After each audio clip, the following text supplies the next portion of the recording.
এই যে নসিহতগুলো করছি, যারা আনম্যারিড, তোমার জন্য এগুলো শোনার চেয়ে বেশি দামি। এই ডিসিশনটা এত এত গুরুত্বপূর্ণ যে জীবনে যদি এটাতে ভুল করে ফেলেন কখনো, সারাটা জীবন আপনাকে এই বোঝাটা তো যে আমরা এখন কি কি কাজ করলে কিভাবে স্টার্ট করব আর কিভাবে আমরা এটাকে সলভ করতে পারি।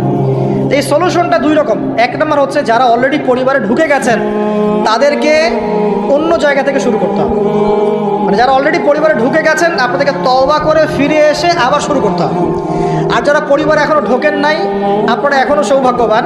এখন থেকে যদি আপনারা এই নসিহতগুলো মেনে চলতে পারেন, ইনশাল্লাহ আপনার পরিবারটা 8-10টা পরিবারের মতো হবে না। ইনশাল্লাহ রিজিকের ব্যবস্থাটাকে করে নেন, তারপরে ওইদিকে যান। আপনার আপন ভাই হিসেবে আমি কথাগুলো বলছি, মনে করেন।